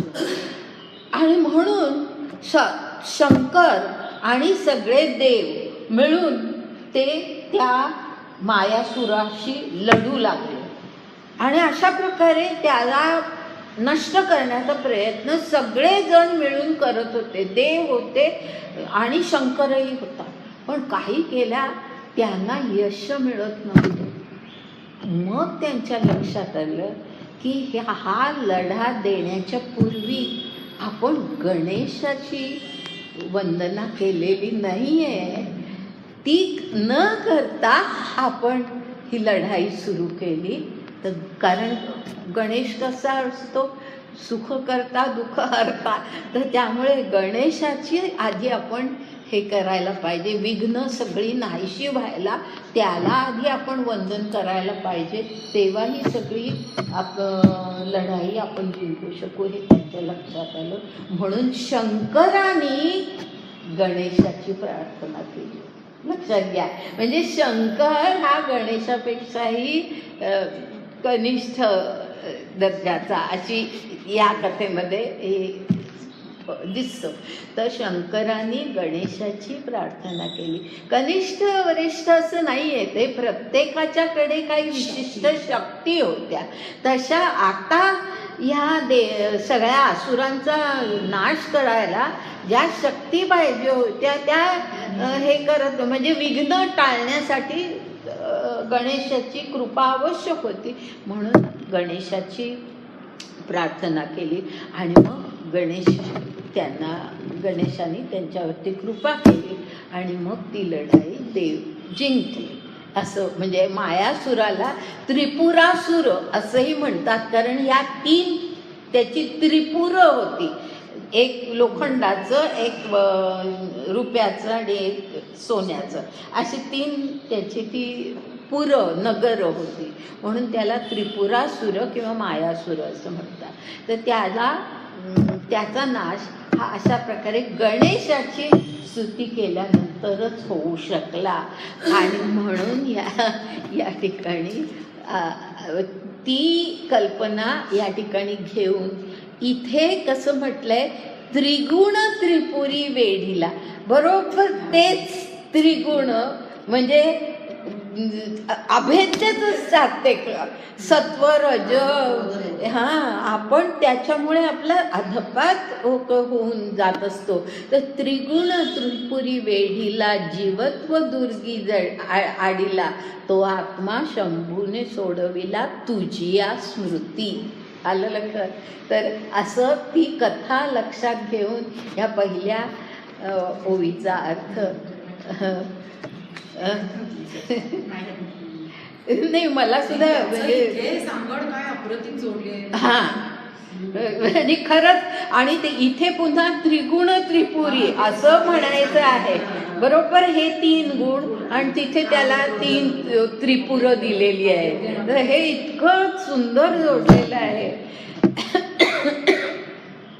म्हणजे खरोखर ज्ञानदेव आपण काय म्हणजे त्यांच्याबद्दल काय म्हणावं हे कळत नाही. इतकं काय तुम्ही ज्ञानेश्वरी मला खूप त्रास नाही होणार अभ्यास करायचा. नाही पण खरंच, आणि ह्या गोष्टी आपल्याला कळल्या का पाहिजे, नाही तर त्या ओवीचा काय अर्थ आपण घेणार.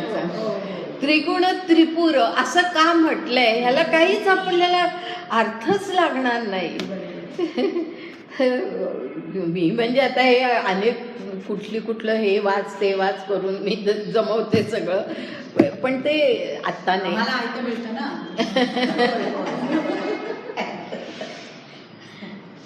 तर असं हे एवढे एका शब्दात एवढा अर्थ आहे. त्रिगुण त्रिपुरे एवढे गोष्ट आहे. सगळी गोष्ट आहे. आणि ते नाही तर त्या शब्दाला काही अर्थ नाही, आपल्याला काही कळणार नाही की काय.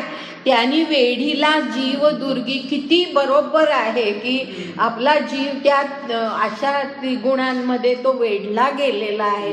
आणि शंभूनी सोडविला तुझी स्मृती, म्हणजे गणेशाला वंदन केलेलं आहे ज्ञानदेवांनी. आणि तो गणेश रूपी त्यांचे सद्गुरू अशी कल्पना आहे. तर सद्गुरूला वंदन आहे ते, पण सद्गुरू कोण, तर गणेशाचं स्वरूप आहे अशी मनामध्ये भावना ठेवून त्यांनी ते वंदन केलेलं आहे. आता त्यानंतरच्या पुढच्या ओव्या आहेत त्या घेत नाही, कारण तेच थोडंसं आणखीन त्याचा विस्तार आहे. आता पुढे अगदी थोडक्यामध्ये या त्यांनी केलेले जे गुरूंबद्दलचे उल्लेख आहेत ते आपल्याला थोडे कळावे एवढ्याच ओव्या घेणार आहे. आता 19वी ओवी बघा. 19वी. आता रीता कुंभ समुद्री रिगे, तो उचंबळत भरोनी निगे, का दशी दीप संगे दीपूची होय. म्हणजे गुरुमुळे आपल्याला काय मिळतं हे किती सुंदर शब्दामध्ये सांगितलंय बघा. की रीता कुंभ समुद्रामध्ये आपण जर बुडवला तर तो भरोनी निघे, तो भरून निघतो, पाण्याने भरून बाहेर येतो. आणि तसंच पुढे म्हटलंय दशी दीप संगे दीपूची होय. दशी ह्याचा अर्थ या ठिकाणी वात असते ना, वात असं आहे. तर दशी म्हणजे वात. आता ती जी दशी असते ती वात जी आहे ती वात दिव्याला लावली की तो पण एक आणखी दिवा तयार होतो. वात नुसती दिव्याला लावली की दुसरा दिवा तयार होतो. तर अशा प्रकारे म्हणजे गुरूंमुळे काय मिळतं, तर अशा प्रकारे आपण वाहत आहोत आणि त्या गुरूंशी आपला संपर्क आला, त्यांनी आपल्याला ज्ञान दिलं की इथे प्रकाश उजळतो. काय सुंदर कल्पना आहेत. तर असं या ठिकाणी म्हटलेलं आहे. त्यानंतर पुढची ओवी आहे 20वी. तैसा तुझिया प्रणती, मी पूर्ण झालो श्रीनिवृत्ती, आता आणि न व्यक्ती गीतार्थुतो. कळलं असेल ना की तुझ्यामुळे निवृत्ती, मी पूर्ण झालो, मला पूर्णत्व आलेलं आहे. हे पूर्णत्व म्हणजे काय, हे शेवटी ज्या वेळेला आपण पसायदान पाहणार आहोत त्यावेळेला ही कल्पना मी आणखी चांगली स्पष्ट करणार आहे. त्यामुळे आत्ता फार वेळ घालवत नाही. पूर्णत्व ह्याच्या आपल्या फार चुकीच्या कल्पना असतात की आपण पूर्ण काय डेव्हलप पर्सनॅलिटी आपण जे म्हणतो ती डेव्हलप पर्सनॅलिटी नाही आहे. पूर्णत्व हे फार वेगळी कल्पना आहे आणि ती कल्पना या ठिकाणी आहे. तर ते तुझ्यामुळे म्हणजे निवृत्तीनाथांना असं म्हटलंय की तुमच्यामुळे मला पूर्णत्व आलेलं आहे. आता आणि न व्यक्ती गीतार्थुतो, म्हणजे व्यक्त करीन. व्यक्ती आणि न ह्याचा अर्थ मी व्यक्त करीन, गीतार्थ मी व्यक्त करीन असं म्हणून. मग आता मागच्या अध्यायाशी म्हणजे आता जो 16वा अध्याय आपला संपला त्याच्याशी हा पुढचा 17वा अध्याय कसा जोडलेला आहे ते आता पुढच्या ओवीमध्ये स्पष्ट होतं. पुढच्या ओव्यांमध्ये 21 ओवी. आता तरी 16 अध्याय शेखी तिये समाप्तीचा श्लोकी, जो ऐसा निर्णयो निष्टंकी ठेविला देवे, जे कृत्याकृत्य व्यवस्था अनुष्ठावया पार्था, शास्त्रचे एक सर्वथा प्रमाण तुझं. हे आठवतं तुम्हाला? आत्ताच नुकतं आपण पाहिलेलं आहे की कृत्याकृत्य व्यवस्था म्हणजे 16व्या अध्यायाच्या शेवटी भगवंतांनी काय सांगितलं तर अर्जुनाला असं सांगितलं की तुला कृत्य काय आणि अकृत्य काय हे नीट जर कळायला पाहिजे असेल, योग्य काय अयोग्य काय हे जर तुला नीट कळायला पाहिजे असेल आणि त्यानुसार तुला जर वर्तन किंवा जीवन जगायचं असेल तर शास्त्र एक सर्वथा प्रमाण तुझं, शास्त्रानुसारच आपण वागावं हे प्रमाण आहे, हे मी तुला सांगतो असं भगवंतांनी अर्जुनाला 16व्या अध्यायाच्या शेवटी सांगितलेलं होतं की जे नुकतंच आपण पाहिलंय, त्यामुळे आणखीन काही सांगण्याची गरज नाही. तेथ अर्जुन मानसे म्हणे, पुढची ओवी, तेथ अर्जुन मानसे म्हणे, हे ऐसे कैसे जे शास्त्रे विण नसे सुटिका कर्मा. म्हणजे आता अर्जुनाच्या मनामध्ये शंका आली आहे की असं कसं असेल की शास्त्रानुसारच आपण नेहमी जीवनामध्ये वागलं पाहिजे तरच ते योग्य की वर्तन होऊ शकतं, असं कसं असेल. म्हणजे सुटकाच नाही कर्माची शास्त्राशिवाय, हे असं कसं असेल अशी शंका मनात आली. आणि म्हणून मग आता तो प्रश्न विचारतोय त्याला, भगवंताला. आणि तो प्रश्न आता आपण 28वी ओवी पाहतोय. 28वी ओवी.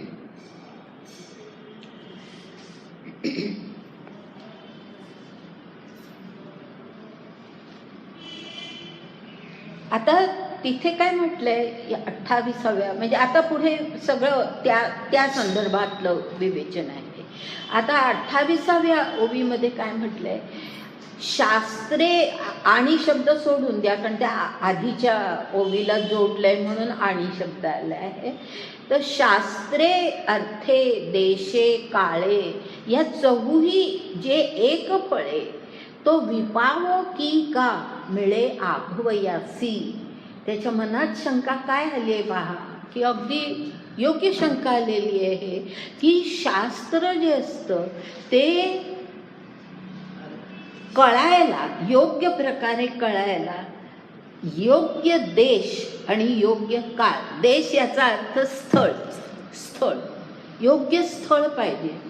आपण कुठेतरी रानावनात जन्मलेलो आहोत, कुठल्या तरी ह्याच्यात राहत आहोत, आपल्याला कोणी शास्त्र सांगणारच नाही, असं जर परिस्थिती असेल तर त्या अर्थाने ते स्थळ हा शब्द वापरलेला आहे. तर शास्त्राचा अर्थ योग्य प्रकारे आपल्याला कळायला देश आणि काळ, योग्य वेळही पाहिजे, योग्य स्थळही पाहिजे. या चहूही जे एक फळे, म्हणजे हे सगळं जर जमलं, योग्य स्थळ काळ जर लाभलं तरच ते शक्य आहे. पण हे सगळ्यांना, म्हणजे विपावो की का मिळे आघवयासी, म्हणजे प्रश्न येतो की हे सगळ्यांना मिळू शकतं का, की योग्य वेळ योग्य काळ हे सगळ्यांना मिळू शकतं का. आपण आपलाच विचार करून पहा, आपण कुठे ह्या अशा गोष्टींचा अर्थ समजावून घेण्याचा प्रयत्न काही काळापूर्वी आपण कुठे केला होता, आत्ता आपण करतोय. म्हणजे त्याला काळ स्थळ हे सगळ्या गोष्टी अनुकूल असाव्या लागतात. तर हे सगळ्यांच्या बाबतीमध्ये घडत नाही, काहींना तर हे अजिबात मिळत नाही. म्हणून शास्त्राचे घडते नोहे प्रकारे बहुते, तरी मूर्खा मुमुक्षा येथ काय गती पा.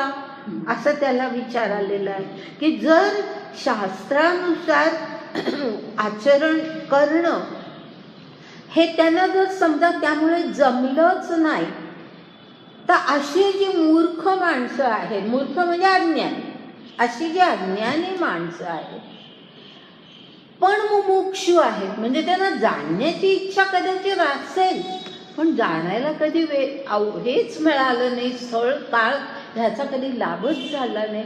तर मनात इच्छा असूनही जर त्यांना ते कधी मिळालं नसेल, तर मग ते सगळं जे काही जीवन जगतात त्यांना गती काय मिळते मग? बरोबर आहे की नाही?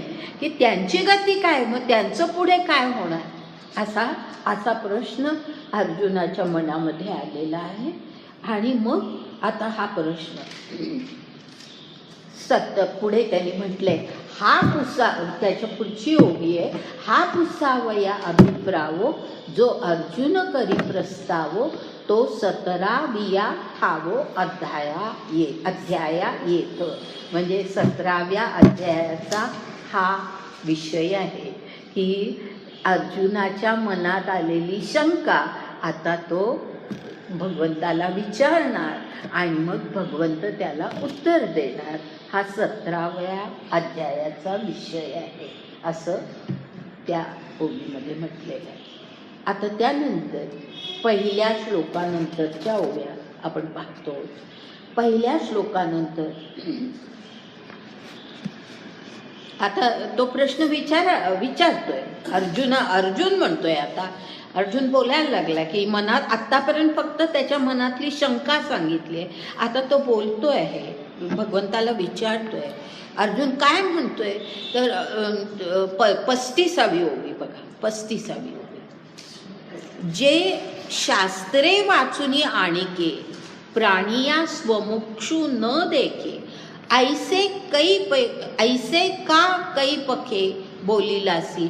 म्हणजे शास्त्राशिवाय दुसऱ्या कुठल्याही प्रकारे, म्हणजे शास्त्राव्यतिरिक्त तुम्ही जर काही वर्तन केलं तर मोक्ष हा तुम्ही कधी बघणारच नाही, असं तू का बोललास श्रीकृष्णा, तू असं का बोललास. आणि मग पुढे तो म्हणतो, तरी न मिळेची तो देशू नव्हेची काळा अवकाशू जो करवी शास्त्राभ्यासू तो दूरी.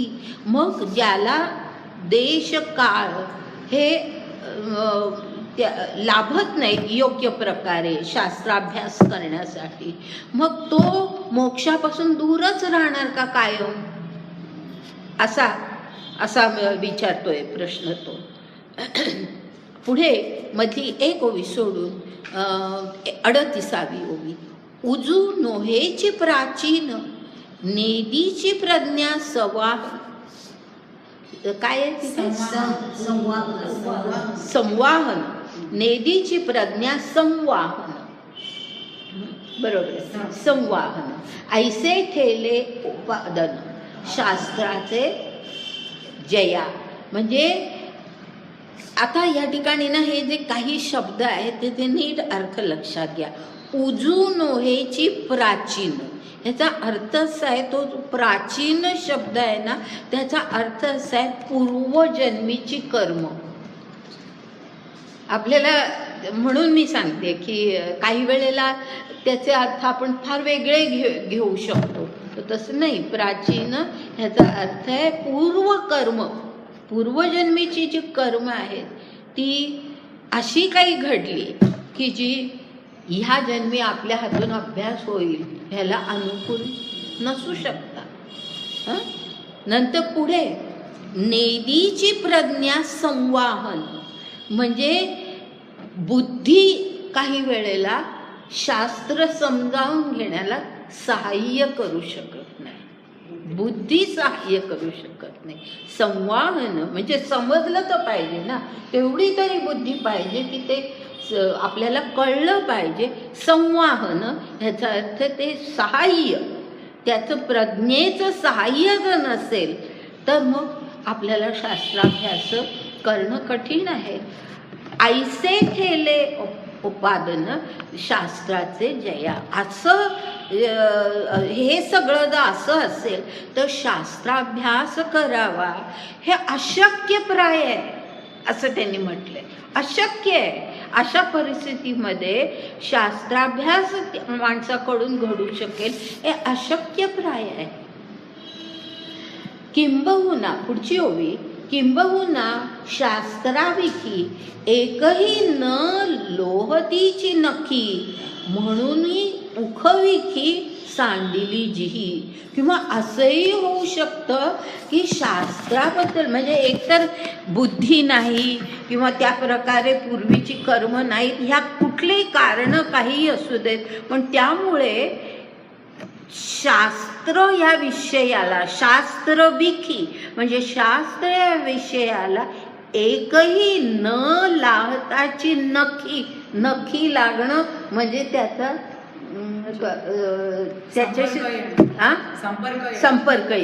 संपर्क येणं नखी लागणं म्हणजे संपर्क येणं, की अशी शास्त्रा विषयाची कधी संपर्कामध्ये तो माणूस येईल असं शक्यताच नाही. आणि म्हणून त्याला शास्त्राविषयी उखविखी सांडिली जिही म्हणजे त्यांनी ती वाटच सोडून दिली अशी शक्यता आहे ना, की नाही काय आपल्याला कळणारच नाही, माझ्या बुद्धीला काही हे अवगतच होणार नाही, किंवा त्याला ती तशा प्रकारची आस्था कधी निर्माण झाली नाही पूर्वकर्मांमुळे, तशी कुठलीही कारणं असतील, पण त्यामुळे त्यांनी ती वाटच समजा सोडून दिली आहे. असा माणूस असू शकतो.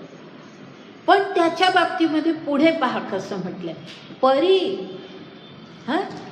आता परी म्हणजे पण, आता अर्जुन सांगतोय हे, पण परी निर्धारुनी शास्त्रे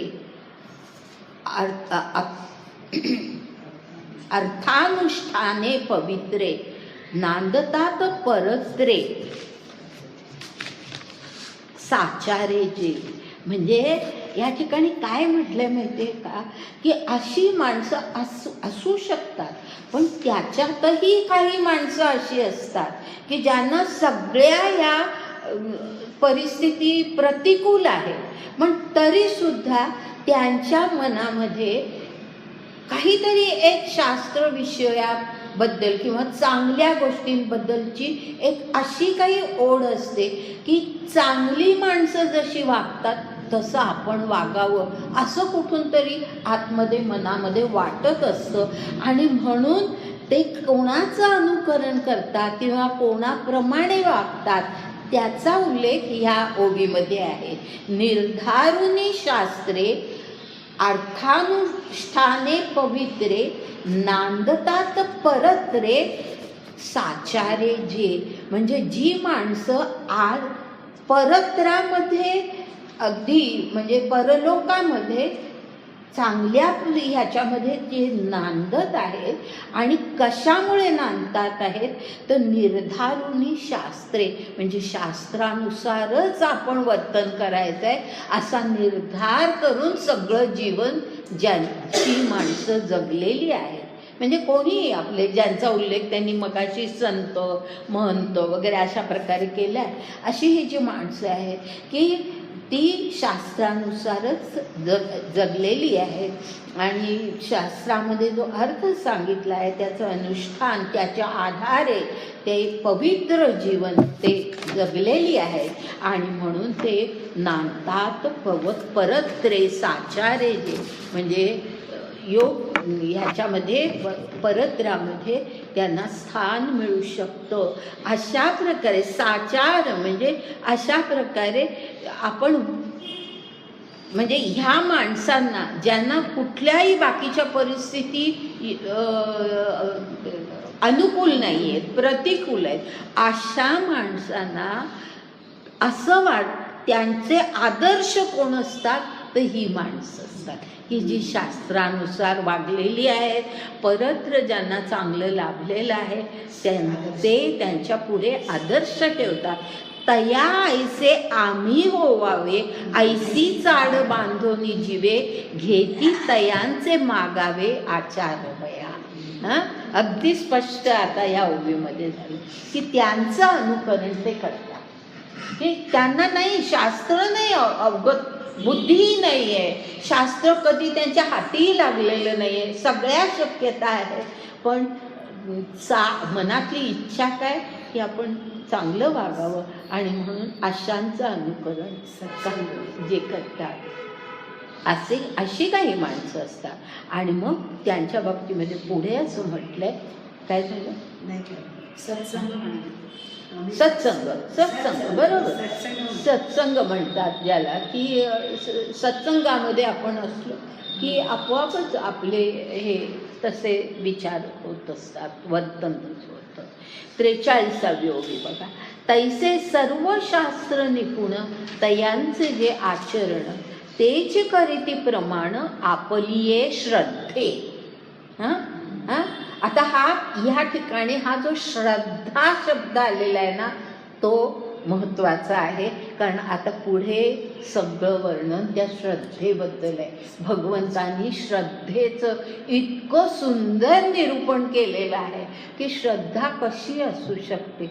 म्हणजे अर्जुनाला असं वाटतंय की श्रद्धापूर्वक जर समजा ही माणसं अशा शास्त्र निपुण माणसांचं अनुकरण करत असतील आणि त्यांच्यावरती श्रद्धा ठेवत असतील, तर मग त्यांना गती काय प्राप्त होते, अशी अर्जुनाची आता ही शंका आहे. तर त्या शंकेला पुढे सगळं उत्तर दिलेलं आहे, श्रद्धा या विषय.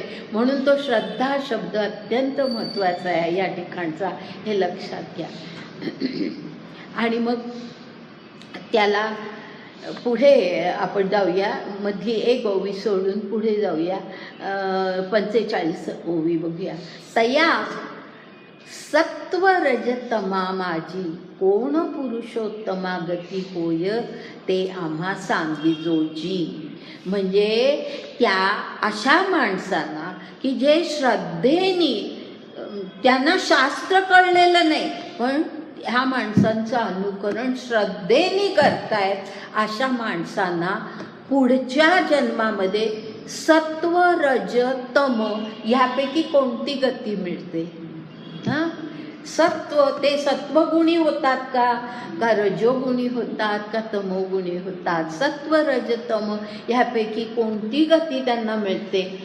कोण सत्व रजतमा माझी कोण पुरुषोत्तमा गती होय, ते आम्हा सांगी जोजी. मला वाटतं आज इथे आपण थांबू, कारण आता पुढचं सगळं वर्णन हे त्याच्याबद्दल आहे, की श्रद्धेबद्दल. आता हे लक्षात ठेवा मात्र, म्हणजे ह्याचा प्रश्न श्रद्धेवर भर देतोय की शास्त्र कळलं नाही आहे पण तरीसुद्धा श्रद्धा कशी आहे की आपण अशांचा अनुकरण करायचं, की ज्यांना शास्त्र कळलं आहे त्यांचं अनुकरण आपण करायचं, ही श्रद्धा मनामध्ये आहे. मग त्यांना कोणती गती मिळते? प्रश्न फार सुंदर प्रश्न विचारलाय अर्जुनाने. आणि त्याला मग आता भगवंत श्रद्धा हा जो अर्जुनाने शब्द वापरला, ती श्रद्धा कशी असते ते आता पुढच्या भागामध्ये.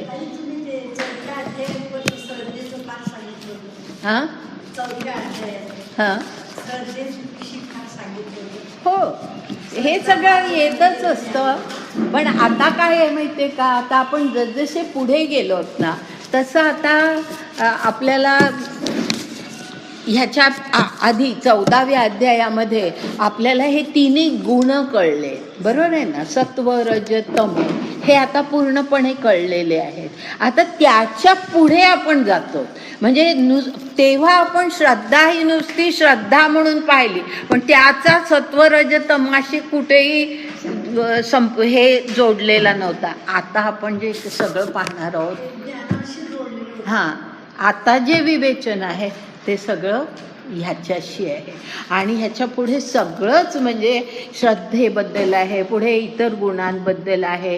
18व्याही अध्यायामध्ये सत्वरजतम ह्या आपल्यामध्ये असलेल्या गुणांनुसार आपले वेगवेगळं वर्तन कसं होतं हे याबद्दलचं सगळं छान. आता खरं चांगलं आहे हे सगळं आता आपण, आणि सोपं आहे, तसं समजायला काही कुठेच काही कठीण नाही.